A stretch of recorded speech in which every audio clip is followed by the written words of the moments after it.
ओम शांति। आज 2 सितंबर 2021 है। बाबा ने आज हम बच्चों को कहा कि हमें पढ़ाई बहुत अच्छी रीति पढ़कर ऊंच तकदीर बनानी है और साथ ही साथ ये भी ध्यान रखना है कि हमारे द्वारा किसी को भी दुख न पहुँचे।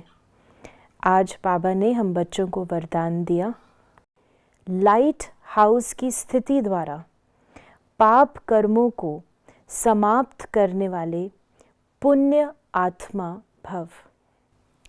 तो बाबा ने कहा लाइट हाउस स्थिति अर्थात जैसे लाइट हाउस स्थित रहता है, स्टेबल रहता है, ऊंचा होता है, उसी प्रकार हमारी जो स्थिति हो वो स्टेबल हो और ऊंची हो, अपने ऊंचे स्वमान में हो, तब हम चारों ओर प्रकाश फैला सकते हैं और उस प्रकाश के द्वारा हम अन्य आत्माओं को मार्ग भी दिखला सकते हैं।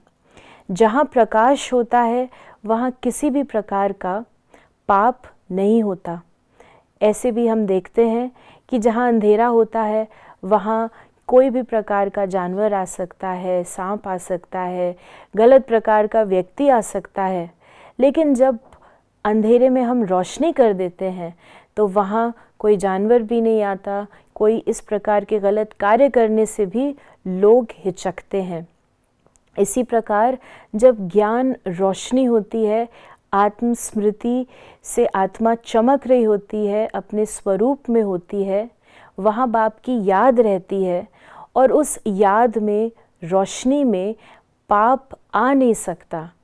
और अगर बाप की याद नहीं है तो ज़रूर कोई पाप है। हम देह अभिमान वश कोई ना कोई चिंतन कर रहे हैं, पुरानी बातें सोच रहे हैं, पुराने संस्कार को हम जागृत कर रहे हैं, उनका ही पालन पोषण कर रहे हैं। तो बाबा ने कहा ये दृढ़ हमें प्रतिज्ञा करनी है कि मैं पुण्य आत्मा हूँ। संकल्प में भी, स्वप्न में भी मेरे अंदर पाप ना आए। पाप अर्थात हम कोई बहुत बड़े बड़े पाप तो नहीं करते, कोई इस प्रकार के गलत काम तो नहीं करते, लेकिन पाप अध्यात्म रीति से होता है।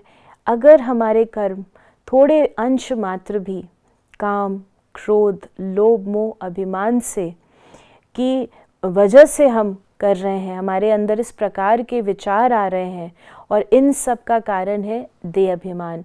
तो जहाँ अंश मात्र भी है वहाँ सूक्ष्म रीति से भी हम पाप का खाता बनाते रहते हैं। तो इसीलिए बाबा ने कहा है कि निरंतर हम अपनी स्थिति को ऊंचा रखें, लाइट हाउस बने, अपने आप को भी बाबा के सामने परम धाम में देखें और इस स्थिति से हम स्वयं के भी पापों को दूर करते हैं और अन्य आत्माएं भी हमारी स्थिति के द्वारा पाप मुक्त बन जाती हैं। ओम शांति।